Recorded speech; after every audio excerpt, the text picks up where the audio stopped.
Përshëndetje dhe mirë se vini në tutorialin e radhës nga mësimi në Shqip.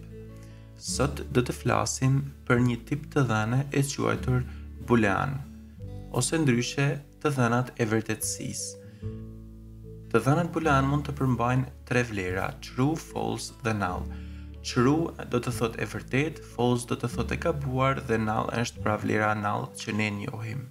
Supozojmë që duam të ndërtojmë një tabele e cila përmban të gjitha produktet dhe ka një kolon e cila tregon nëse produkti ndodhet në dyqan ose jo. Dhe për këtë përdorim pikërisht të dhënat e tipit boolean që, siç e tham, përmbajnë vlera true ose false. Siç e shikoni në skriptin aktual, kemi krijimin e tabelës products, pra produktet, e cila ka dy kolona, kolonën ID dhe kolonën name. Name është emri i produktit dhe normalisht nuk duhet të jetë null.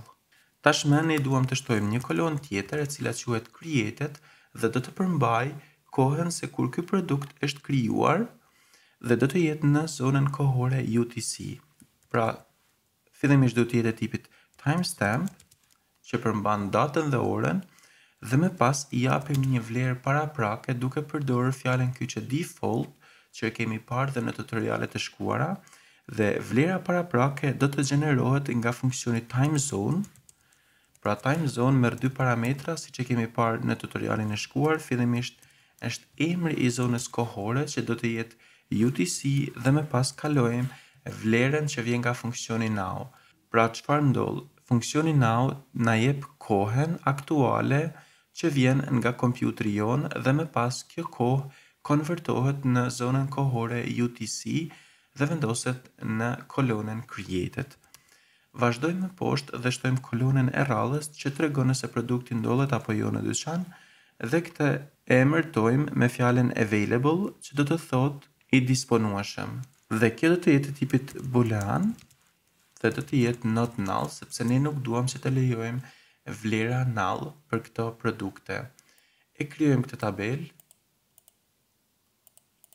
Le të insertojmë disa vlera duke thënë insert into products dhe themi values, kalojmë default për kolonën e parë, kalojmë një vlerë qumësht për të dytën, më pas kalojmë sërish default për kolonën created dhe në fund kalojmë true. Pra, do të thotë që produkti qumësht do të jetë I disponueshëm. Ekzekutojmë skriptin dhe bëjmë një select. Po ta shikoni, rekordi është insertuar me sukses. Le të shtojmë dhe një tjetër. Themi patate dhe vendosim false. Ekzekutojmë skriptin, bëjmë sërish select. Pra, siç e shikoni në tabelë, në rastin e parë kur produkti është available, na shfaset kjo shenja e dhëhit, ndërsa më poshtë shfaset shenja bosh. Për të dhënat booleane, editor të ndryshëm kanë forma të ndryshme se si ato I shfaqen në tabelë këto vlera.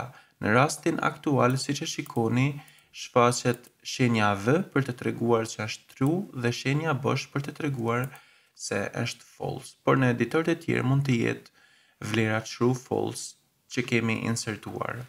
Një gjë interesante kur vjen puna për vlerat booleane është kjo.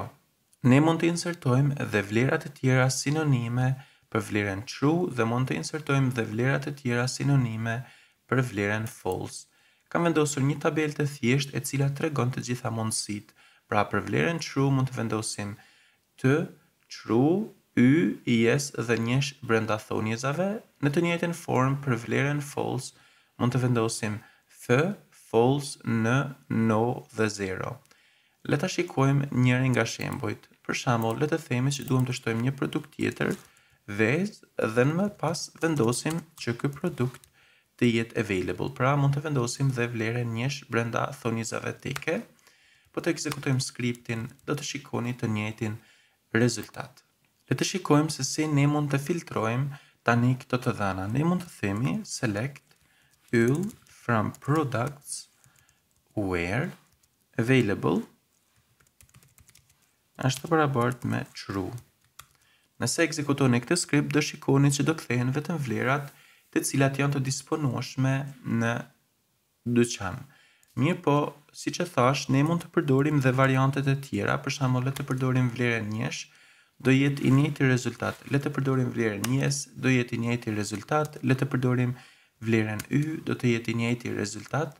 Ose mund të vendosim vetëm thjesht emrin e kolonës. Nëse ekzekutoni këtë skript, do shikoni që është i njëjti rezultat.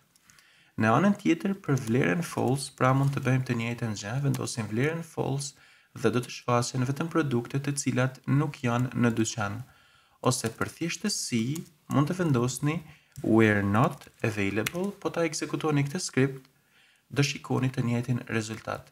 Pra themi me selekto të gjitha produktet që nuk janë available. Për vlerat booleane ne mund të vendosim një vlerë paraprake gjithashtu. Le ta bëjmë drop këtë tabel dhe themi default true. Në këtë rast ka kuptim që të vendosim default true sepse shumica e produkteve që ne do të shtojmë në këtë tabel do të jenë të disponueshme.